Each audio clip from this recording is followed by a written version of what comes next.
ஸ்நேகிதி நேயர்களுக்கு வணக்கம். நான் கிருத்திகா யோகா இன்ஸ்ட்ரக்டர்.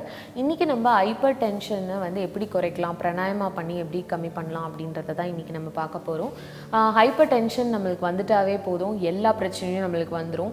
ஃபஸ்ட்டு வரப்போகிறது ஸ்ட்ரோக் வரும், அண்ட் அகெயின் ஹார்ட் டிசீஸ் வரும், and digestion problem, and kidney failure, எல்லாத பிரச்சனையும் எல்லாமே வந்துடும். இப்போ இருக்க ஹைப்பர் டென்ஷன்றது இப்போ இருக்கிற படிக்கிற பசங்களுக்கு கூட டென்ஷன் வர ஆரம்பிச்சிருச்சு. இதெல்லாம் எப்படி பிராணாயமாவில் ப்ரீதிங் எக்ஸசைஸ் மூலமா எப்படி ரெடியூஸ் பண்ணலாம் அப்படின்றத தான் இன்றைக்கி நான் உங்களுக்கு கதை தர போகிறேன். வாங்க எப்படி பண்ணலான்றதை பார்க்கலாம்.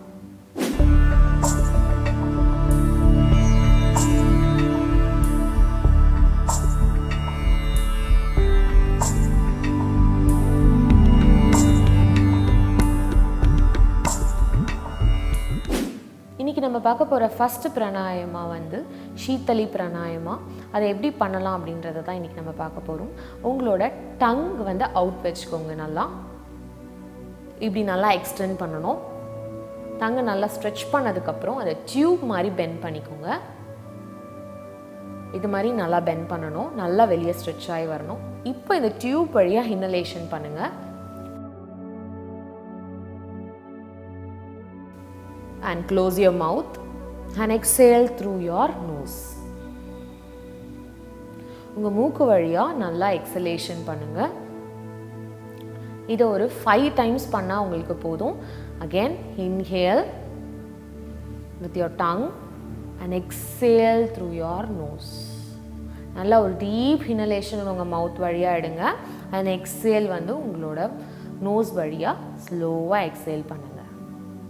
இது மாதிரி நீங்கள் ஒரு 5 times பண்ணாவே போதும், உங்களோட பாடியை வந்து நல்லா கூல் டவுன் பண்ணும். இது மாதிரி கூல் டவுன் பண்ணும் போது உங்களுக்கு வந்து உங்களோட டென்ஷன் லெவல் வந்து நல்லாவே ரெடியூஸ் ஆகும்.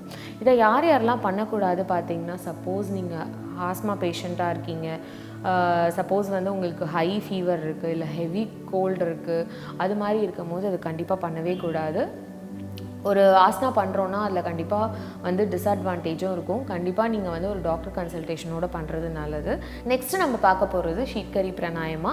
இது வந்து நம்ம டீத் வழியாக பண்ண போகிறோம். உங்கள் டீத்தை நல்லா பைட் பண்ணிக்கோங்க, டங்கை உள்ளே வந்து நல்லா ரோல் பண்ணிக்கோங்க. இப்படி இருக்கணும். இப்போது நீங்கள் இது வழியாக இன்ஹலேஷன் பண்ண போகிறீங்க.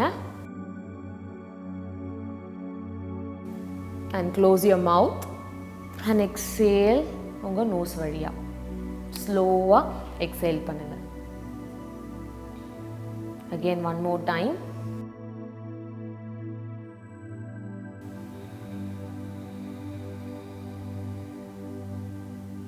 இன்ஹலேஷனை விட எக்ஸலேஷன் வந்து ஸ்லோவாக ரிலாக்ஸ்டாக பண்ணுங்கள். இது நீங்கள் பண்ணும் போதே ஃபீல் பண்ணுவீங்க, ஒரு மாதிரி சில்லுன்னு ஒரு காற்று வந்து உள்ளே நுழையிற மாதிரி இருக்கும் உங்களுக்கு வாய் வழியாக.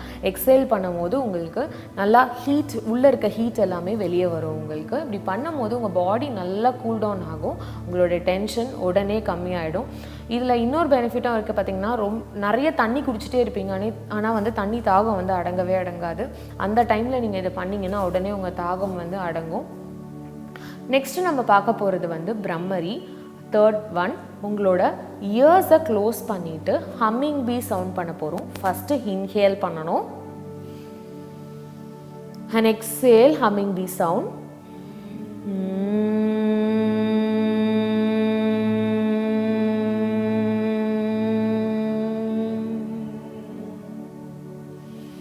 இது மாதிரி நீங்கள் ஒரு 5 times பண்ணலாம். பிரம்மரி பண்ணுறதுனால உங்களுக்கு வந்து நல்ல பெனிஃபிட் இருக்குது. இப்போ ஹைப்பர் டென்ஷனாக இருந்தீங்கன்னா கண்டிப்பாக உங்களுக்கு வந்து தூக்கம் வராது. இதை நீங்கள் நைட்டில் படுக்கிறதுக்கு முன்னாடி கூட பெட்லேயே உட்காந்துட்டு தான் பண்ணணும், படுத்துட்டுலாம் பண்ணக்கூடாது. பெட்டில் உட்காந்துட்டே நீங்கள் இதை வந்து ஒரு 5 times 6 times கூட பண்ணலாம், ஒன்றுமே ஆகாது. இதை நீங்கள் பண்ணி முடிச்சோன்னா உங்களுக்கு ரொம்ப ரிலாக்ஸேஷன் ஃபீல் இருக்கும். அதே மாதிரி ரொம்ப கோவம் வருது, டென்ஷனில் வந்து ரொம்ப கனாபினான்னு கோவம் வருது அப்படின்னிங்கன்னா ஒரு உட்காந்து இதெல்லாம் அந்த 3த்தையும் ஒரு 5 to 10 minutes நீங்கள் பண்ணிங்கன்னா போதும். பிராணாயமாக்கு நீங்கள் ஸ்பெண்ட் பண்ணிங்கன்னா போதும், உங்களுக்கு டென்ஷன் லெவல் நல்லாவே ரெடியூஸ் ஆகும். ரிலாக்ஸ். இப்போ நம்ம 4th ஒன் பார்க்க போகிறோம், நாடி சுத்தி. நாடி சுத்தி பண்ணும்போது உங்களுக்கு வந்து பாடி வந்து ரொம்ப கூலாகவும் ரொம்ப ஹீட்டாகவும் இருந்தால் அதை டெம்பரேச்சர் மெயின்டைன் ஆகும். உங்களுக்கு கண்டிப்பாக நாடி சுற்றி நீங்கள் எப்போ வேணால் பண்ணலாம். பெட் டைமுக்கு முன்னாடி கூட பண்ணலாம் நீங்கள் நாடி சுற்றி. ஆனால் பிஃபோர் ஃபுட்டு கண்டிப்பாக பண்ணுறது நல்லது. ஆஃப்டர் ஃபுட்னால் நல்லா கேப் இருக்கணும். உங்களுக்கு வயிறு காலியாக இருக்கும் போது பண்ணுறது ரொம்பவே நல்லது. நாடி சுற்றி எப்படி பண்ணலாம் அப்படின்றத பார்க்கலாம்.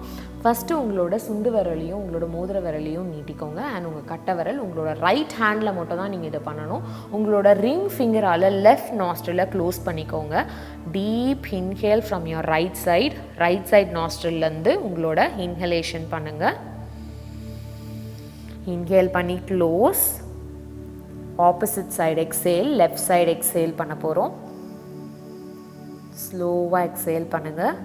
அகெயின் இன்ஹேல் left side வழியா. Again close. Opposite side exhale and relax. இது மாதிரி நீங்கள் ஒரு 12 டைம்ஸ் இல்லைனா ஒரு 15 டைம்ஸ் கூட நீங்கள் ஸ்லோவாக உட்காந்து பண்ணலாம். இது மாதிரி பண்ணும் போது உங்களுக்கு நல்ல ஒரு பீஸ்ஃபுல்லான ஒரு என்விரான்மெண்டல் உங்களுக்கு கிடைக்கும். இதே மாதிரி ஒரு நல்ல எபிசோடில் நான் உங்களை வந்து மீட் பண்ணுறேன். நன்றி, வணக்கம்.